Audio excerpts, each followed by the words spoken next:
Hola oyentes de Radio Sefarad, volvemos a comunicarnos con Pascal Roa para seguir de cerca la evolución de este conflicto armado, de esta guerra a espadas de hierro que mantiene Israel contra Hamas desde el pogromo que produjo el grupo Hamas en la población civil israelí el 7 de octubre pasado.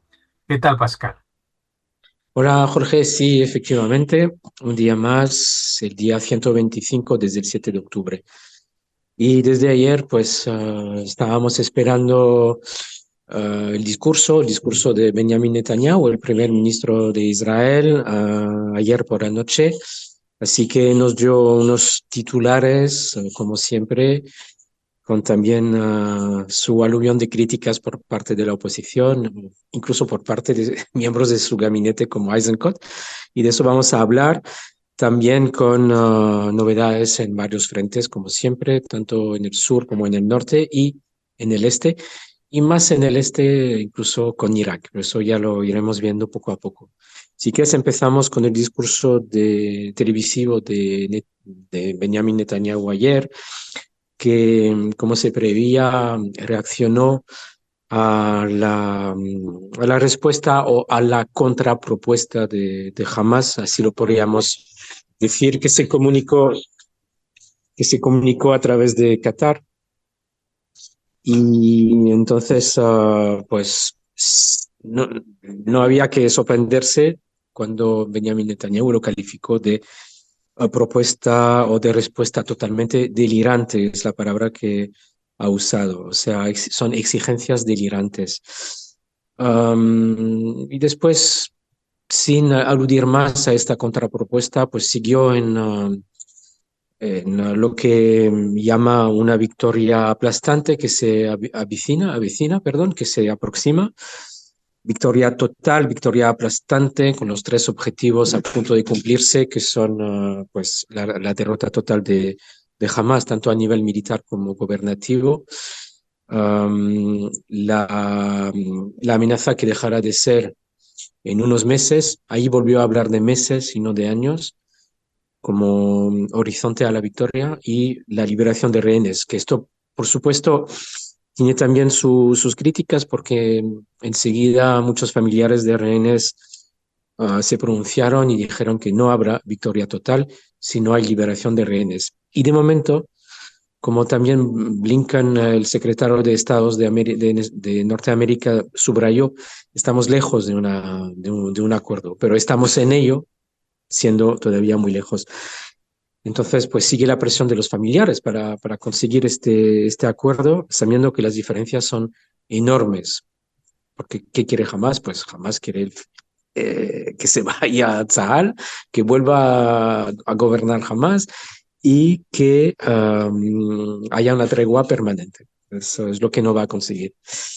También Netanyahu aprovechó su discurso para hablar de victoria total contra todo pronóstico. Y ahí, pues, criticó por doquier, criticó tanto las voces críticas dentro del país como a nivel internacional, diciendo que habían dicho que esto no podía pasar, que iba a ser imposible para Israel y para Tzahal uh, acudir a todos los túneles, a destruirlos todos, etcétera. Así que de alguna forma se marcó una pequeña victoria personal.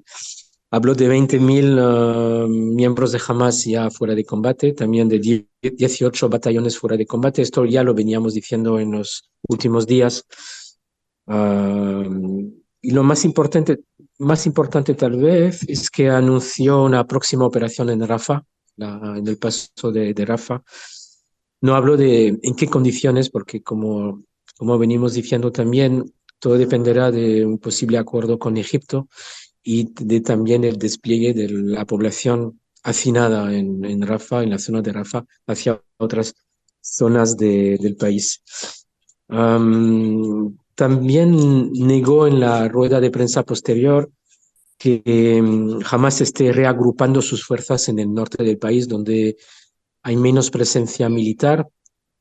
Dice Netanyahu que Tzahal no es porque retire sus brigadas que no esté presente, simplemente son ahora tareas distintas, tareas de limpieza, y que enseguida, en cuanto haya presencia de Hamas, también a nivel civil, porque Hamas intenta cada vez más volver a tener una cierta ocupación civil o un cierto gobierno civil en varias zonas del norte y del centro, pues enseguida actúa Tzahal y los elimina.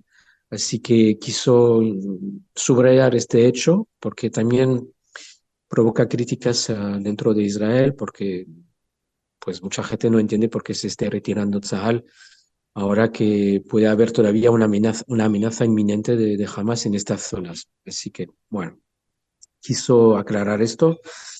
También a raíz de la visita de Blinken, pues habló de la futura normalización con países del entorno y hablamos sobre todo de Arabia Saudita. Dice que lo importante, lo fundamental es derrotar a Hamas, derrocar a Hamas por completo. Y entonces, según sus palabras, el círculo de paz se extenderá en la región. Así que no hay otro futuro que la eliminación total de Hamas para que los acuerdos de paz puedan florecer. Así ha ido su discurso, las críticas, por supuesto, por parte de familiares de rehenes que desgraciadamente no ven un horizonte próximo a la liberación de sus seres queridos, también por parte de miembros del gobierno y de la oposición, no del gobierno, perdón, de la oposición.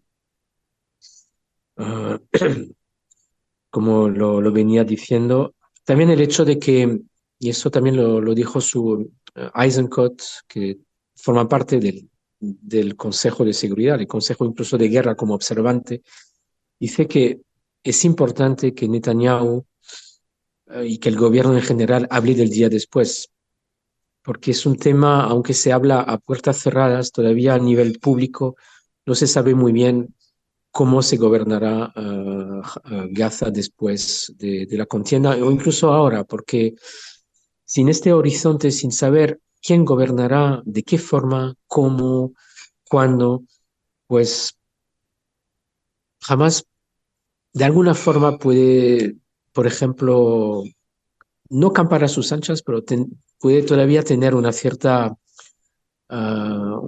margen de maniobra. Y también esto explica que 60% de la ayuda humanitaria que todavía llega a Gaza, 60% caiga en manos de Hamas. Y esto es, según Eisenkot y otros miembros de la oposición, esto desnota un fallo de Israel, un fallo de Tzahal, un fallo de control de esa ayuda que tendría que tener en sus manos Israel de forma más completa. Así que, bueno, por ahí han ido los tiros de ese discurso, por ahí van también las críticas y todo esto a raíz también, como lo hemos subrayado, de la visita de Blinken, que todavía está hoy en Israel, reuniéndose con miembros de la oposición, Yair Lapid, también se reúne con Gantz y con familiares de rehenes. También aprovechó su visita para una visita express en Ramallah, se reunió con Mahmoud Abbas. Ahí no hay nada nuevo, es decir, por supuesto, Mahmoud Abbas insiste en presionar a Israel bueno, más bien presionar a Israel, presiona a Estados Unidos para que reconozca el Estado palestino, y Blinken reitera el deseo de una autoridad palestina revitalizada y reformada. Y esto no es nada nuevo. También aboga por una Israel totalmente integrada en Oriente Medio, y esto también a través de lo que se llama en lenguaje diplomático la creación de una ruta exitosa hacia la creación de un Estado palestino y hacia la posibilidad de una solución a dos estados que todavía está en la mesa. Todo el mundo tiene esta expresión en la boca, pero poca gente sabe cómo se va a llenar esta propuesta o este deseo de tantos dirigentes mundiales. Hablamos de Blinken, de Biden, también James Cameron, el ministro de Asuntos Exteriores de Reino Unido, se pronunció en este sentido. también Olaf Scholz hace poco, Ujú. pero a pesar, bueno, Lo difícil es convencer a los palestinos para que creen un Estado propio, ¿no? Puede parecer paradójico, pero estamos hablando de un Estado propio al lado de Israel, sin que ellos tengan decisiones sobre lo que Israel puede hacer o no puede hacer, por ejemplo, el carácter judío de la población, etcétera.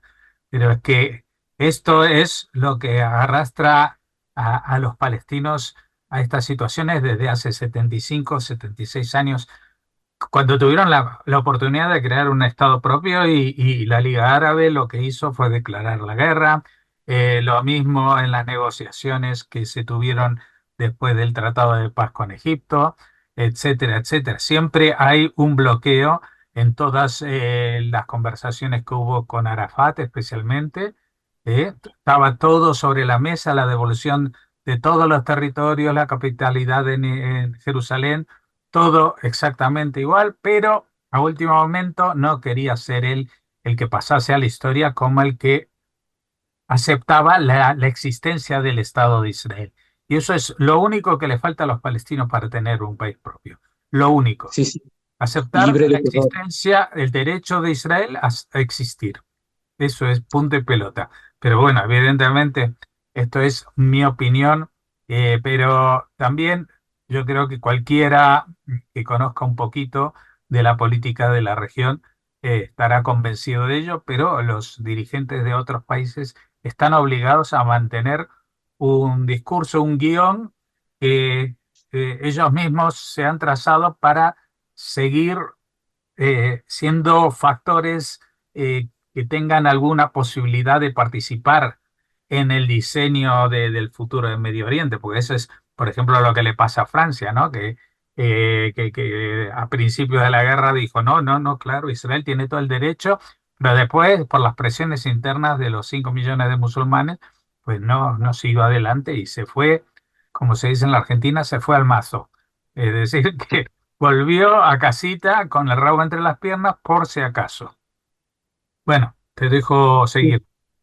Sí, efectivamente, una autoridad palestina o una Palestina libre de terror, libre de veleidades terroristas, porque mientras todo esto ocurría, mientras visita Blinken la zona, tanto Israel como Palestina, pues se produjeron varios incidentes en Cisjordania misma. Es decir, pues ayer hubo una operación tanto por la policía israelí como por Tzahal, una operación conjunto también con información, con inteligencia del Shabak y de Shin Bet, en Tulkarem, en la zona de Tulkarem, en el campo de Nur Shams, donde se eliminó a un terrorista palestino buscado, o sea, que había cometido ya delitos de terror en el pasado. O sea, fue una operación encubierta para ir a arrestarle, perdón, hubo enfrentamientos y en la operación resultó muerto, ¿no?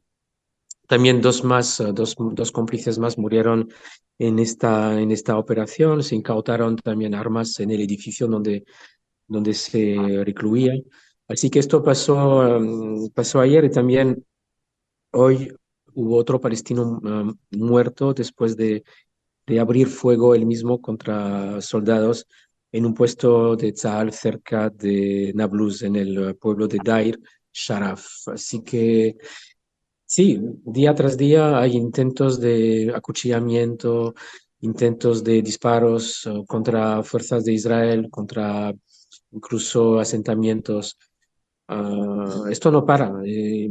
Claro, y hay que recalcar, porque quizás algunos oyentes no lo saben, pero los problemas, las cuestiones de seguridad de los territorios palestinos de Cisjordania son, están transferidos a la policía y a las fuerzas de seguridad y de inteligencia cisjordanas. Es decir, esto lo tendría que controlar Mahmoud Abbas, pero es incapaz de controlarlo.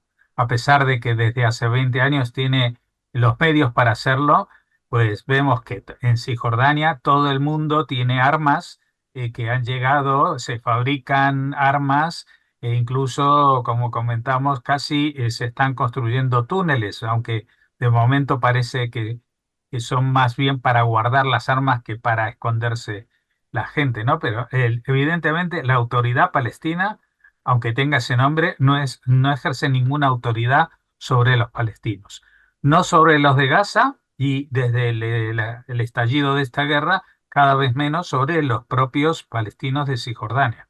Y ese es otro problema, porque ¿qué le van a dar a dirigir este cotarro a alguien con 87, 88 años de edad, problemas de salud, que en el momento que lo internen, pues se va a desatar una guerra civil en Cisjordania, que todo el mundo lo saben los israelíes, lo saben los cisjordanos, y están Sí, tratando sí, no. de aguantar, pero eso va a estallar en la cara de quien esté. Entonces, porque todo el mundo va, cada facción va a querer hacerse con el poder, los de Hamas, los de Yihad Islámica, los de la OLP tradicional, y todos otros, y otros que en este momento están en otros países, pero que también ambicionan hacerse con el poder de Palestina, porque Palestina, a pesar de lo que la imagen pública que se transmite, es el mayor negocio del siglo XXI. El mayor negocio. Nadie recibe más dinero, más apoyos, más respaldo que esta entidad, este no país, tal como está. Lo que ellos temen, y es lógico, es que si se constituyen como un Estado, con las obligaciones de cualquier Estado, pues el chollo se va a acabar y las cuentas en Suiza también. Ese es mi Sí, análisis de por qué eh, en Israel es tan difícil saber qué es lo que va a pasar en el día después. y para completar tu análisis, lo que es un secreto a voces es también, pues, varios años de colaboración entre Israel y la autoridad palestina de forma más o menos secreta, de forma más o menos confidencial. A nivel de, por ejemplo, cuando hablamos de los servicios de inteligencia de Israel, se han enterado de la presencia como anoche de tal palestino buscado, tal palestino terrorista, pues también son informaciones que proporciona por lo menos la autoridad palestina sin poder actuar ella misma, tal vez por falta de medios o tal vez por precisamente no molestar a la población en general para no mostrar que están en contra ¿de quiénes? Pues de los de Hamas, por supuesto, de los de la Jihad, no, no tiene nada que ver con ellos. Recordamos en el 2007 cómo desecharon, Hamas echó a la autora palestina de la franja, por eso estaba Gaza ahí campando a sus anchas tantos años.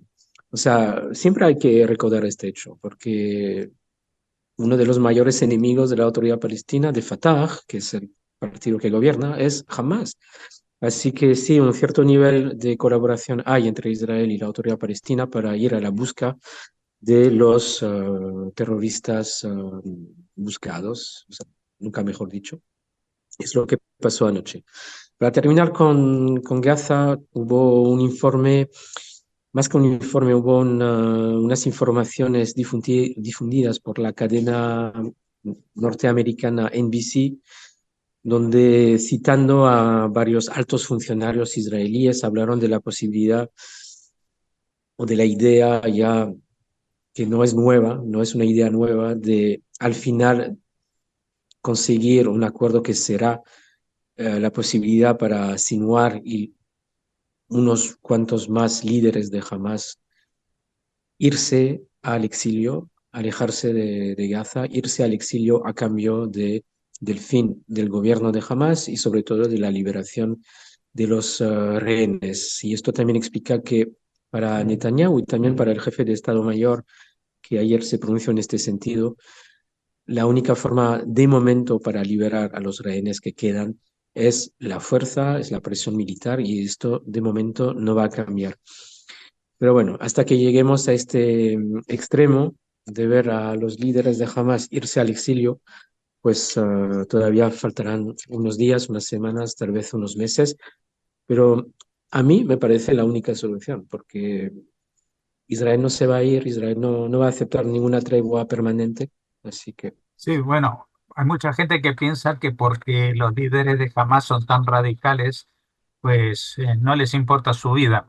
Pero recordemos que en el año 82, en la guerra del Líbano, pues cuando la OLP era un grupo terrorista que aparte había establecido una especie de estado paralelo en el sur del Líbano, al cual iban a entrenarse los terroristas de todo el mundo, incluidos los, eh, los de ETA de España y de otros muchos grupos terroristas, pues cuando en el año 82 perdieron la guerra y se estaban rindiendo, pues aceptaron irse a Túnez, los líderes. Exacto. Claro, Arafat. los combatientes se quedaron ahí a pagar los platos rotos, pero ellos salieron de indemnes y muy pocos años después, cuando empezó a surgir una especie de nuevo liderazgo entre los palestinos de los territorios, porque no estaban los de Fatah allí defendiéndoles, pues empezó lo que se llamó la primera intifada a finales de los 80, y entonces es cuando estos jefecitos desplazados a Túnez, empezaron a decir, bueno, bueno, entonces hablemos. Y ahí empezó el proceso de paz, Noruega entró en contacto con ellos, el, el Congreso de 1991 en Madrid, etcétera, etcétera. Todo esto viene de justamente de que alguien vio que el liderazgo de estos grupos que hoy en día están al frente de la autoridad palestina se iba a ir al garete. Y entonces empezaron a movilizarse y a hablar de paz, pero nunca fue su intención hacer una paz, porque recordemos que este mismo grupo, que es el que representa a la voz moderada de los palestinos, etcétera, etcétera, fue creado antes de la existencia de estos territorios palestinos conquistados en la guerra de los 6 días del 67. La OLP nació en los años 65, con lo cual lo que querían reivindicar no era la recuperación de los territorios ocupados por Israel, sino cuando hablan de territorios, hablan de todo Israel. En la misma tónica que habla Hamás, solamente que Hamás le da un tinte religioso y la OLP le da un tinte nacionalista como le daba Nasser en Egipto o la familia de Al-Assad en Siria, la dinastía, porque esto lo empezó el padre y lo sigue el hijo, ¿no? Es decir, que estamos en una situación en que los movimientos que hacen los palestinos para obtener un Estado son forzados por la situación de Israel. Es decir, cuando Israel quiere hablar, ellos no existen, porque les resulta mucho más rentable, y me reitero, es el mejor negocio del siglo XXI ser un, entre comillas, refugiado palestino. ¿Cómo puede haber 5 millones de refugiados palestinos 75 años después cuando eran 700.000?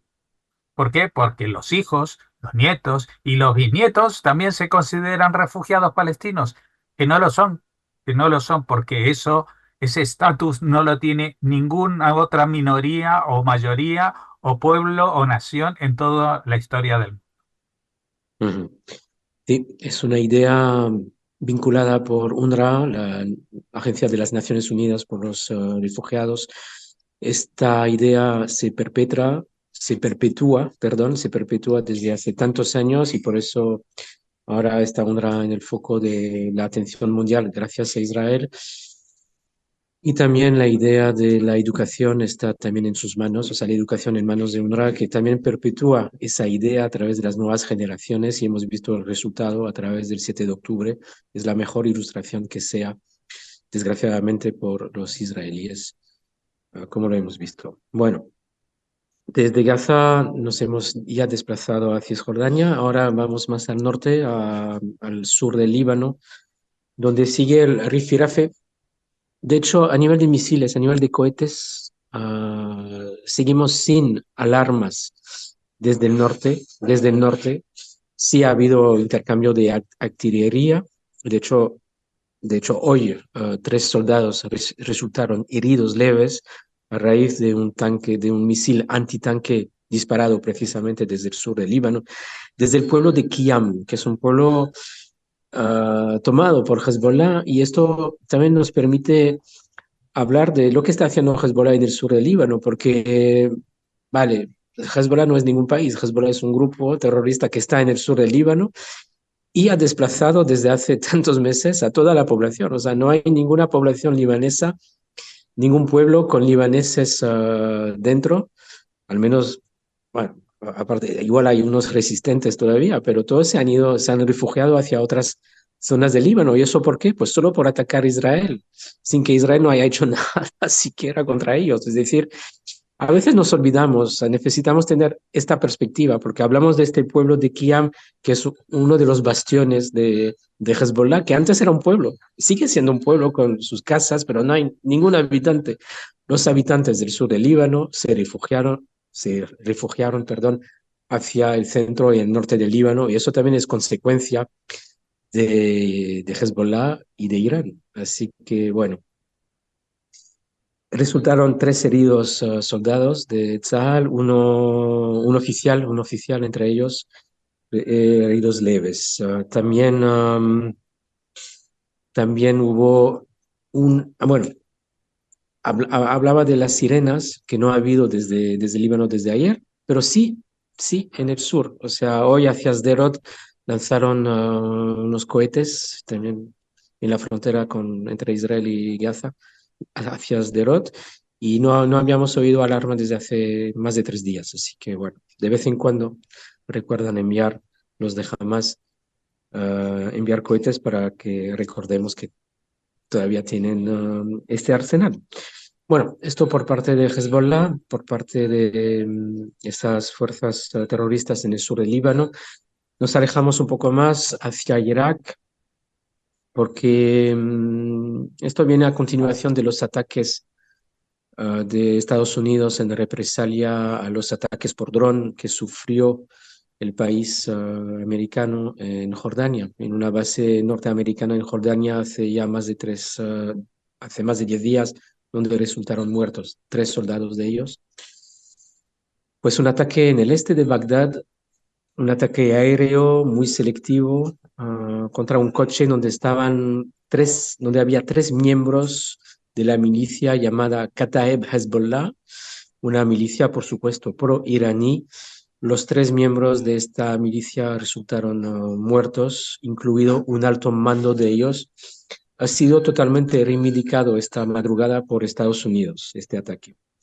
Así que, a su manera, como lo dijo Biden, cuando quieran y de la forma que quieran, pues siguen atacando a las fuerzas pro-iraníes que hay en la zona, tanto en Siria como en Irak y también en Jordania, aunque sin atacar directamente en Jordania. Esto es, de hecho es lo que pasó fue en Jordania, pero como preciso, los ataques siguen siendo en Irak y Siria. Esto es lo que ha dado de sí. No hay más noticias por parte de los hutíes ni ataques en represalia por parte de Estados Unidos hasta ahora, desde ayer. Quisiera terminar con la visita ya hemos hablado de la visita de Blinken, otra que no ha pasado desapercibida es la visita de Javier Milei, el presidente de Argentina, que ya termina su visita oficial. Se reúne, perdón, con familiares de rehenes, sobre todo argentinos. Recordamos que quedan 11 rehenes argentinos, muchos murieron el 7 de octubre, también rinde homenaje a Javier Milei y se reúne, como he dicho, con familiares de 11 de ellos que están secuestrados. ¿Qué hay que resaltar de su visita? Mm, pues se ha hablado mucho en los medios de comunicación porque está un poco fuera del protocolo, podríamos decir, el protocolo diplomático. Y también se le ha visto muy emocionado en la visita que hizo directamente nada más llegar a Ben Gurión en el Kotel, en el muro de las lamentaciones. Muy, muy emotivo, muy, muy emocionado, llorando, también acompañado por su rabino personal. ¿Qué más se puede decir? Pues la promesa de trasladar la embajada de Argentina a Jerusalén, que también no ha pasado desapercibida esta promesa. Um, hay un programa de caricatura en la televisión argentina y se le vio O sea, se vio a un personaje imitándole, prometiendo millones y millones y millones de pesos argentinos al país argentino, al país israelí, perdón. Y también en este programa había un falso Ben-Gvir que dijo, ustedes ven, ya no necesitamos a Estados Unidos porque él promete millones y millones y millones de pesos. Y entonces está el moderador que toma su calculadora y dice, no, bueno, los millones de pesos se resumen en 2.000 shekel, así que no nos va a ayudar mucho. Bueno, Así que con esta nota de eso. humor nos vamos a despedir por hoy y volveremos mañana para un último análisis de lo que da de sí esta semana antes del descanso sabático. Muchas gracias, Pascal, y hasta la próxima. Hasta mañana.